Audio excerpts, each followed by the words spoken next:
Laro.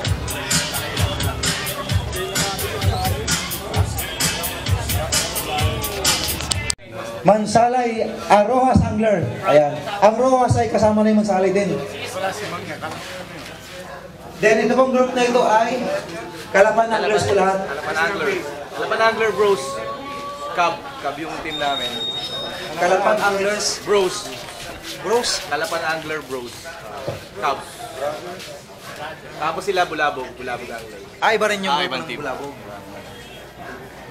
Dalawa pala, Dalawang taga-Kalapan. Kalapan Bros Angler at saka Kalapan Angler Bros. Kalapan Angler Bros at saka Bulabog Angler. Sugod mga kapatid! Nakabalo na oh.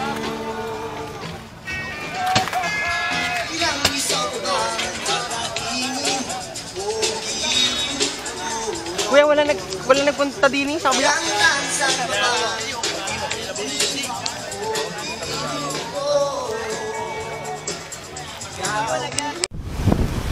So guys, ayan, andito tayo. Tuloy tayo sa Pinamalayan Shore Casting Tournament. So malapit na matapos yung oras natin. Nakadalawa lang ako. Pero baka sakali masungkit natin yung champion, mga master. First time ko lang sumali sa competition na ganito, fishing competition. First time lang. Baka mag-champion pa, mga master. Sana mag-champion tayo.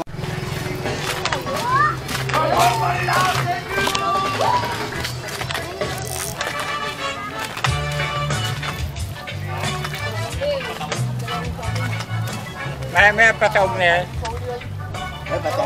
Rastol, 5-1.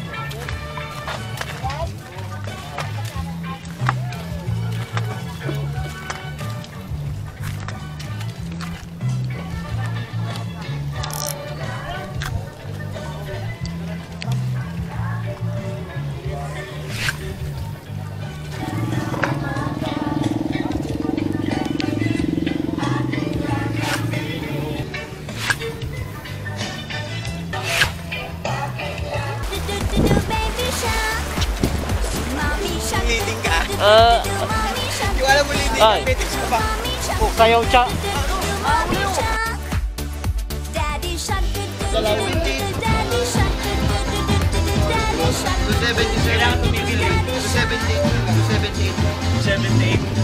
Ano ba ng mga club ngayon, ano?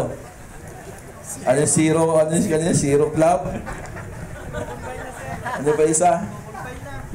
So anyway, maraming salamat sa pag-attend nyo ngayong ating activity. Ano po, at ito lang naman po ay testing namin na mag-host ng ganitong klaseng event. At marami naman kami mga ibang sites dyan, pero talagang ito ay kasi fiesta celebration namin, dapat nasa bayan yung activities natin, kaya dito natin ginanap. At hindi naman nakita naman natin na may nahuhuli, talagang pagalingan lang ng technique ng paghuhuli. At ang alam ko, ang bagao talaga napakahirap hulihin sa artificial lure. So, congratulations sa mga nakahuli. At sa mga malalayong kumaten pa rito from San Jose Occidental, thank you very much. Ingat kayo sa pag-uwi. At sabi nga ng ating Pangulo, ng ating Pinamalayan Anglers, at pag kayo naman ang nag-imbita, kami naman ang dadayo doon sa inyo. So muli, maraming salamat, lalo-lalo sa aming mga kasama Pinamalayan Anglers na naririto ngayon. Sa lahat po ng kayo po ay kami nagpapasalamat sa inyong lahat. Thank you very much.